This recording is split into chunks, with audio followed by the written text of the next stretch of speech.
In 1918, the Romanov family, Nicholas II, his consort Alexandra, their 4 daughters and their son, lived under guard in the Ural city of Yekaterinburg. The empire that once called them Little Father and Mother of Russia was dissolved, first by abdication, then by revolution, and now by civil war. The House of Special Purpose stood on a hill with its plain facade hiding a tangle of new orders, bad coffee, and watchmen's boots. The stakes were not only personal but sacramental. A crown set aside, a marriage vowed before icons, a lineage that had bound law, church, and state into one. Somewhere between family tenderness and the calculus of politics, a betrayal took shape, recorded by clerks, rumored by guards, and argued by historians ever since. The morning bell in Yekaterinburg was dull and practical, a metal tongue striking a tired rim. Inside the House of Special Purpose, dawn was measured by lamp wicks trimmed and a tray of tea set on a table with a scratched edge. The family, no longer sovereign but still observant, kept their rhythms. The emperor, still lean from years of marching and habit, rose early, his signet ring now more memory than tool. The empress, bound to her prayer rope and icons, moved with the economy of someone who had learned that grace can be as quiet as a hand on a locket. They had negotiated their marriage once in letters threaded with roses, then in rooms scented with beeswax and frank speech. Now, every tenderness was filtered through domestic tasks. A collar mended at the edge of a cot, a book passed hand to hand, a glance that asked, "Are you strong today?" The daughters crossed the threshold between childhood and vigilance, their hair braided, and their sleeves rolled to the forearms, passing along notes from psalm books to each other, as if scripture could hold more than one meaning when folded twice. The guards watched and took notes they did not entirely understand. A soft movement at a window, a whisper the second oldest couldn't suppress, a smile offered to the physician bringing a pot of broth. All entered a ledger with uneven handwriting. The commandant, stern by necessity and by the weight of reports he had to send up the line, scolded no one. Instead, he rearranged chairs, measured space with his walk, and kept the keys to every door on one heavy ring that clinked like a pocketful of coins. A mirror, once hung in a palace framed by jasmine, now showed a family in plain clothes. The empress's veil, more habit than fabric, was invisible but present. The emperor's vow, to protect his people, pressed like a signet into soft wax. Each day opened with small dignities, a bed made square, a little chessboard cleared, the youngest boy's pencils lined up like soldiers on parade. The physician's bag waited by the stair, a reminder that bodies have their own politics, their own battles to win or lose in quiet. The gossip of the city did not enter the house, but it drifted along the fence. A cousin abroad, a general's telegram, a priest's caution from a distant cathedral. Rumors arrived as the soft thud of a folded letter placed under a cup. One promised evacuation, for your safety, for your health, in terms so vague that hope had to supply its own verbs. Another insisted that a British ship, a train, a door, a map, were all being prepared. Another insisted the opposite. In this house, trust became a winter coat worn into summer because one could not bear to put it away. If power is a room, love is the light that reveals its corners. The empress, who had spent 15 years mediating between her husband, S. duty, and her children, S. fragile health, smoothed a pillow and touched the emperor's sleeve when he fell into silence too long. He, in turn, found words for the small things. Your throat is better today? Did you sleep? Shall we read that passage again? The eldest daughter would sit near the window with a needle and thread, making small, invisible corrections to seams, as if the empire could be mended as a cuff is mended. On the table lay their talismans. A ring, gold, warm with skin memory. A locket, hair inside, sealed with wax softened by thumbs. A letter, folded, sealed, then unsealed to add one more line, then sealed again. The letter's seal, their seal, was a map of a world that no longer existed, a constellation receding as the morning brightened. "It is decided," one clerk's note might say in another building, but in this room it was softer. "It will be all right." The Empress's voice, calm with effort, carried a steady current. If God had them, then God had them. Not all vows are made in churches. Some are made when a family sits together in a room no one can leave, sharing apples and stories and the dry humor that survives sieges. Their daughters were learning a law older than the Duma, that a family is a state within the state, policed by affection, constitutionally bound by custom. The youngest, whose blood had taught them all the balance between tenderness and fear, traced a wooden toy with his thumb. He knew the weight of eyes upon him and the sound of a door lock turning too early. In public life, the emperor had been a cipher for many: father, autocrat, villain, saint. In private, he was the man who wrote with a blunt pencil and walked the perimeter of a garden he could not enter. His hands, used to signatures, now fixed hinges that squeaked and returned books to their shelf. On Sundays, the family's prayers took a little longer, and the guards, their caps in their hands, felt something like humility in the room, though they'd never say. In that moment, the vow and the veil were the same, a covering that held their souls together. It began with small anomalies. A carriage scheduled at dusk was diverted to avoid attention. A letter addressed in a hand unmistakably foreign appeared, then disappeared, then reappeared with the seal broken, then closed again with new wax darker than the first. A glove, white kid, a little worn at the thumb, was found in the stairwell by a young guard who pocketed it without telling, then returned it to the mantel, ashamed, later that night. The housemaid, who had known palace footfalls and now knew the rhythm of boots, noticed how milk bottles were miscounted, how sugar packets once rationed for 6 became 7, became 5, then back again. She did not know whether that meant someone was stealing or someone was sharing, and sharing in times like these could be another name for theft. The cook set the bread to rise and listened to the threshold, to the place where the house said more than anyone intended. The scrape of a boot, a cough held too long. A rumor hung in the air like the smell of lamp oil. One of the daughters, charged with a young person as hunger for the world but penned inside a fence, had spoken to a guard about a book he carried.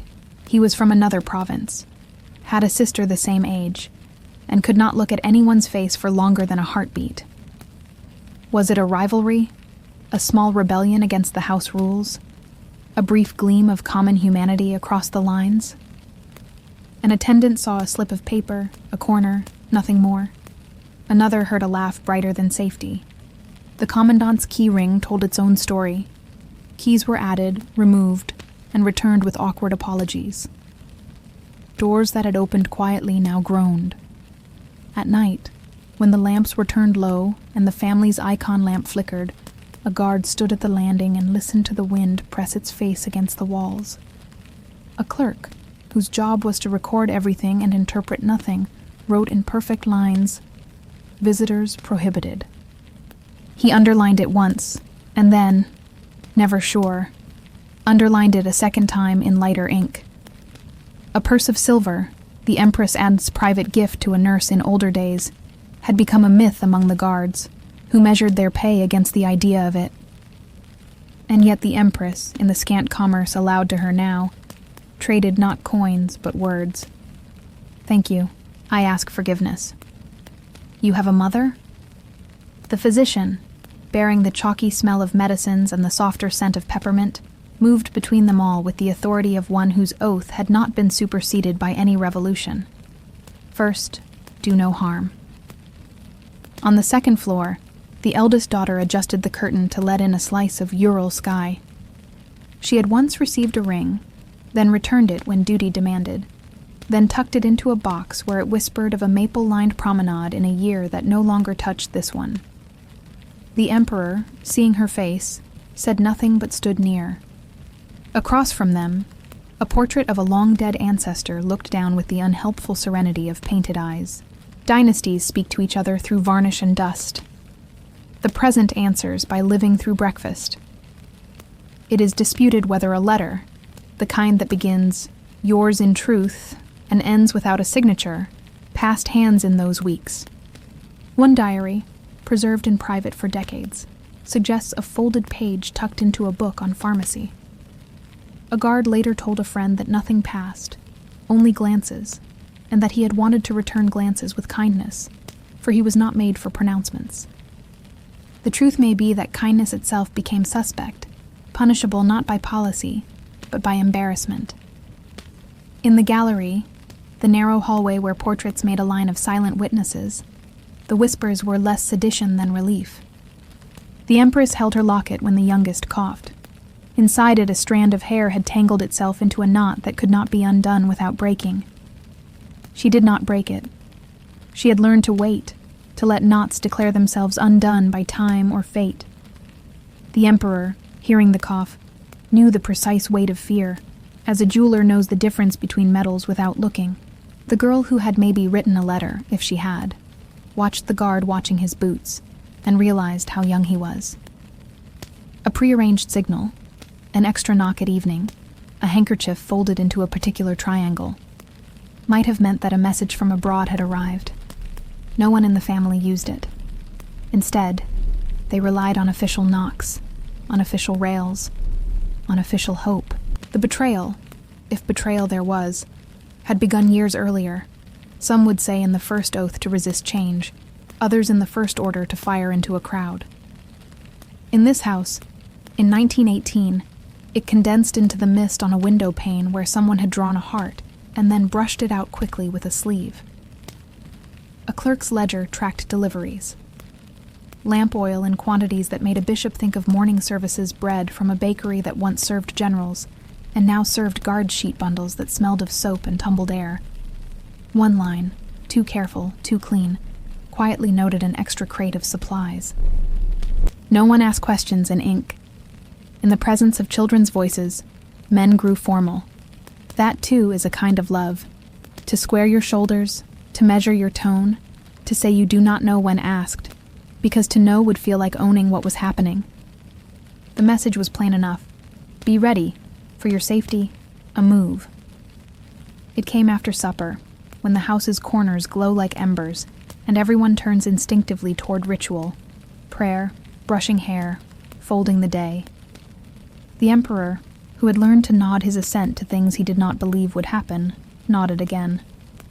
The Empress smoothed the youngest's collar and set aside a letter she had rewritten 3 times, each time smaller, as if shrinking the words would make them harder to misinterpret if they were read by the wrong eyes. Across the street, a lantern moved. Inside, the commandant counted keys, not from necessity, but to calm his hands. He had said the words so many times. Orders, necessary, for your safety. They had lost the taste of meaning and turned into the texture of occupation. The guards, more numerous than usual in the hallway, made a wall with their bodies and a bridge with their eyes. A sealed letter lay upon the table, the wax smooth and faithful to the press that had made it. The Emperor placed his hand on it, not to claim it, but to remember how it felt to seal anything with authority. The mistake almost came early. A door in the east wing refused to latch. It gaped. A young guard, desperate to prove himself careful, forced it and snapped a small piece of metal, a kind no one would bother replacing if resources were scarce. The noise rang along the corridor like a spoon dropped into a basin. The Empress looked up. So did the daughter whose rumored note had already become the house's most delicate fiction. The commandant, his face returned to impassivity by long use, took out a cloth and wrapped the broken piece. He put it in his pocket and told no one. The physician adjusted his glasses and gathered vials and cotton in a cloth roll. He had done this in summer palaces, in army tents, in train cars. He had learned that words said softly, in small rooms, take a different shape than words shouted in squares. "We will take warm things," he said, as if warm things could rebuke cold plans. In the next room, the girls moved the chess set back to its square places, the pieces clicking like a code. The youngest's toy, carved, simple, was collected and pocketed. Then, second thoughts. Then placed back on the shelf like a promise to return. At the top of the stairs, a locket caught the light. Inside, a tress of hair turned with the motion of the wearer's breath. A guard who had once shepherded a goat in his village recognized in himself the instinct to avoid looking at anything that might mean something to someone. He fixed his eyes on the banister. The Empress, arranging a shawl over her shoulders, looked to the Emperor. He offered his arm, and the house seemed to observe them. Two people who had been many things, and were now, finally, only themselves. We are not told, because records differ, because memory is a lens that fogs and clears by emotion. Whether a messenger arrived at this hour with bad news from the front, a halted train, a failed advance, a decision made in a room far away with a map that did not show the slope of this particular street. What we know is this: at some quiet mark of the night, someone who could give permission to be kind did not. The betrayal spread through the rafters like cold. The letter on the table bore a seal that would not open itself. The Empress glanced at it, and then at the icon. She had learned to pray without asking for outcomes, to keep company with God as one keeps company with a friend at night, carefully, forgivingly. The Emperor had learned to inhabit silence without feeling diminished by it. He reached for the letter only to slide it toward the eldest, to hold for later. The eldest understood that the letter stood now for a whole past that would not be delivered. A second mistake presented itself as an opportunity. A guard, perhaps the same one who had pocketed the glove and then returned it, saw a corner of paper between the pages of a book on the landing. He slipped it out as he adjusted the stack. What he held was either a page of poetry or a fragment of a doctor's notes. Later, when asked, he would not remember. He tucked it back. To prove his care, he straightened the books till they lined the shelf like soldiers who knew their places. The room they led the family to had one purpose, and its furniture had been moved accordingly. We will not dwell on furniture. Instead, listen for the tiny noises that survive in testimony. A chair leg scuffing once, and then not again. A breath drawn to speak, and then shared as a glance. The physician stood a little apart, an old habit of professional witness. The Empress stood by her son. The daughters stood by her, and by each other. The Emperor stood and measured his breath. The commandant read from a paper he kept too close to his face. The words were declarative, square, meant to settle arguments and unsettle the room. The Empress absorbed them with the same posture she used when bad news arrived through telegram in better years. Head inclined, lips composed, eyes wet but clear. The Emperor tilted his chin and, in the smallest of gestures, moved his signet ring with his thumb. In that moment, the betrayal, which was not of one person by another only, but of order by fear, of promise by expedience, became a fact that would be recorded many different ways. There are sounds we learn to fear, and sounds we learn to accept. A door closing quietly, a step on stairs, orders delivered in a tone that does not ask for understanding. What happened next resides in a dark pocket of the century where historians argue and witnesses disagree. On timing, on words said, on sequence. Let us say this: the room gathered all its shadows to itself. Let us say that duty was claimed on one side, innocence on the other, and both were real in the mouths that spoke them. We will not catalogue more. The sealed letter, left upon the table upstairs, cooled in a room that now had no reason to keep secrets.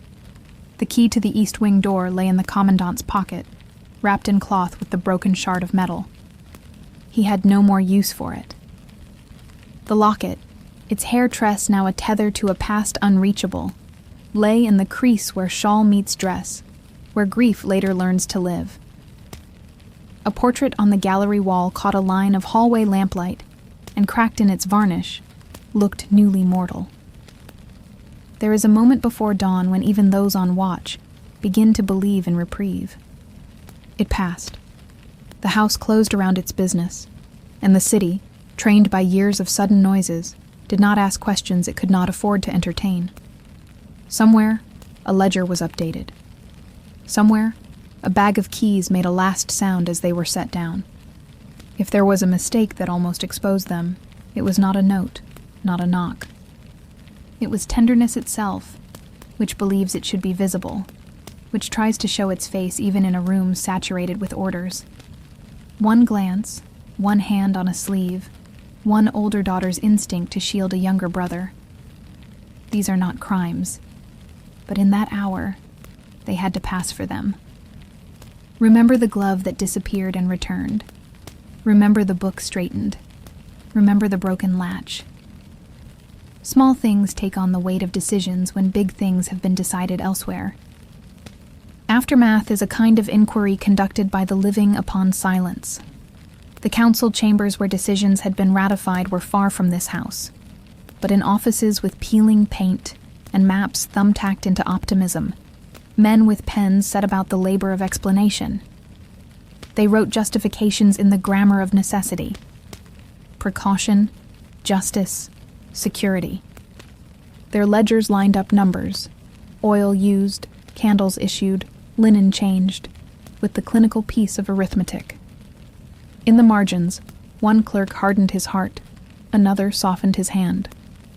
Rumors moved faster than trains now. A priest was told after the fact, then told to tell no one. A commander elsewhere heard, and his face, already lined like a battlefield, arranged itself into a new discipline. In far-off capitals, courtiers who had once recognized the Romanov signatures on treaties bowed their heads and considered letters folded and placed in drawers. The cousin across the sea, whose failure to extend asylum, so many argue, was a betrayal deeper than any in the Ural night, continued in his duties with a grief he did not publicize. It is disputed whether he wept alone or among his household. We will not guess. The gallery in the house held its breath.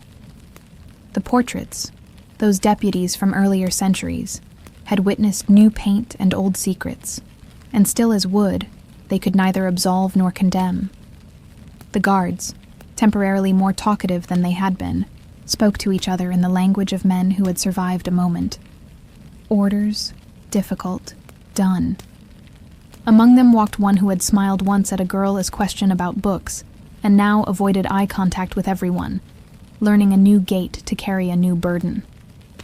The physician S bag was opened by someone who wanted to inventory what is left when a healer is removed.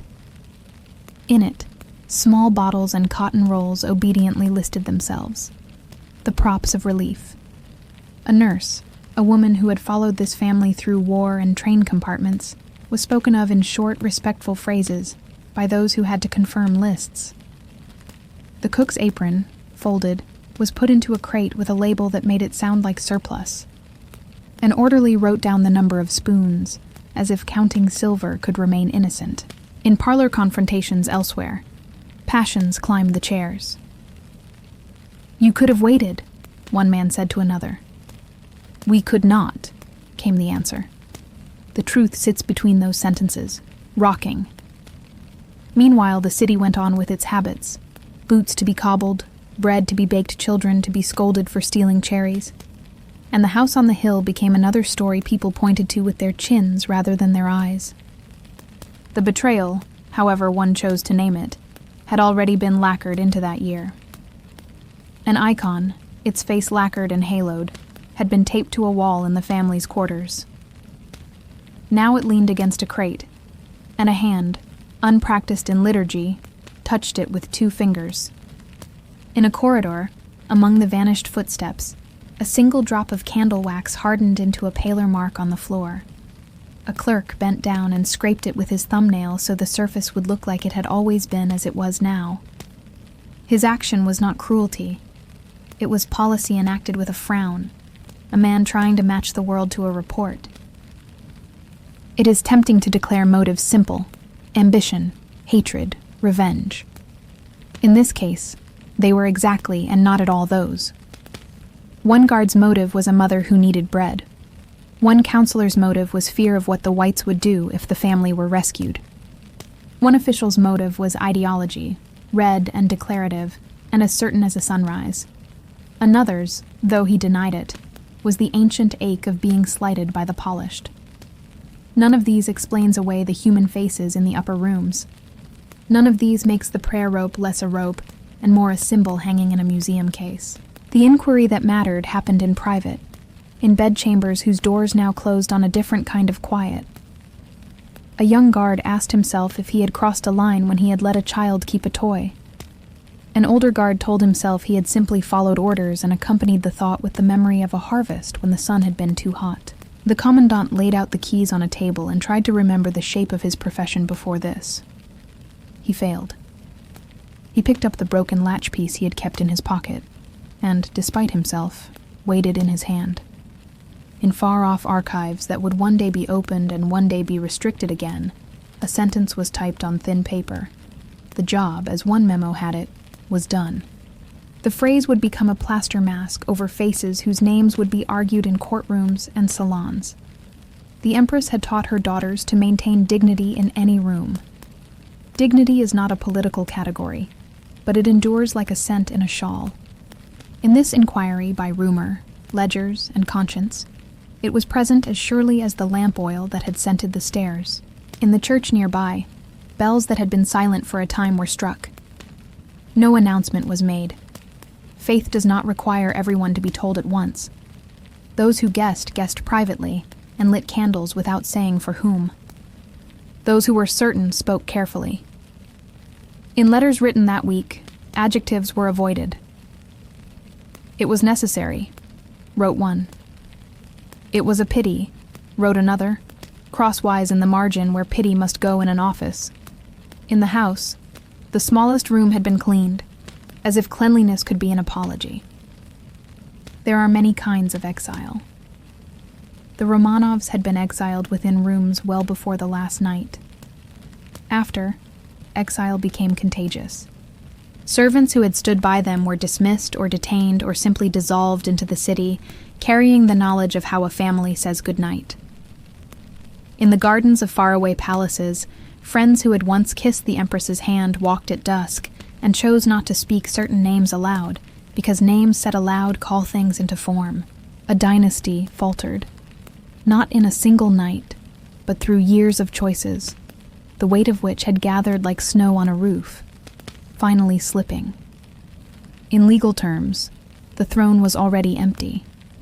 In religious terms, their marriage had been a sacrament no state could undo. In the lives of those who had once cheered and later had learned to be quiet, the Romanovs were a story that had changed its pacing.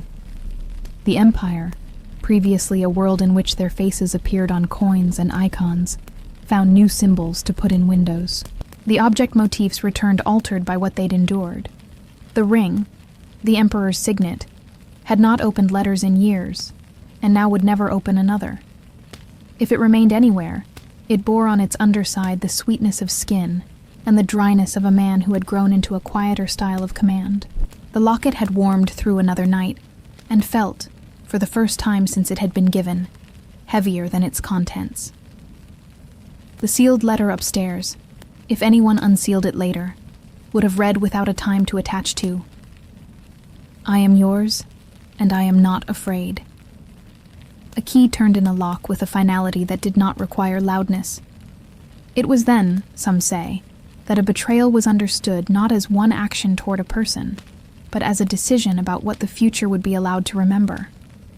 The gallery's portraits collected dust with the indiscriminate devotion of dust. On a table, a fan, folded and left behind from an older house, carried here by habit, remained shut because there was nothing left to cool. Exile, in this telling, is also what happens to memory when it is sent away and asked not to return in public. For years, people did not say certain things.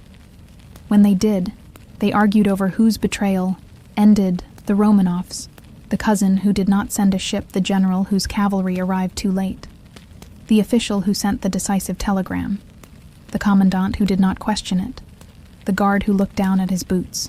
Or perhaps the betrayal was a form of protection, the protection of a new order from an old symbol too potent to survive it. The answer depends on which ledger you read, which diary you trust, which whisper you believe. The candle that had burned in the family's icon corner was snuffed. That act, small and household in scale, was the beginning of a long night through which Russia would teach itself to remember differently. But candles, like vows, tend to be relit by those who keep watch. In the decades that followed, the House of Special Purpose was renamed, repurposed, raised, mourned. In foundations and nearby grounds, searchers and officials would later report finds, a ring that matched an old photograph, but whose provenance would be argued, a locket with a hair tress that could have belonged to any girl who once wore her hair long, a folded letter, softened in its wax so that the seal no longer held a clear crest, but a blur like memory seen through tears. A clerk's ledger note was also found, this in a municipal archive, one line about extras issued that week, written too neatly to be unimportant. Legend and record diverge. Legend says a daughter loved a guard, and that love led to a letter that led to suspicion, that led to the closed door. Record, calmer and colder, says schedules and orders decided what happened. Legend says a cousin's promise failed them, and that a ship's whistle, hundreds of miles away, was the sound of betrayal. Record says politics, asphyxiating and precise. Legend says the Empress's last word was a prayer. Record, if it speaks, offers a stamp with a date and a signature that does not tremble. Historians dispute much because sworn statements contradict, and because the human wish to ascribe order to catastrophe is powerful. Some testify that the commandant acted out of a sense of duty to prevent a chaos worse than any we can imagine. Others place ambition, a desire to be the man who did what others would not, at the center. Some insist the betrayal was older. The breach between rulers and ruled widened by famine, war, and the refusal to listen until the crowd at the palace gate had become a wave.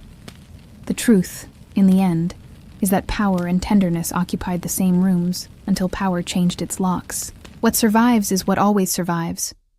Portraits whose varnish cracks in seams that remind us paint, dries like skin.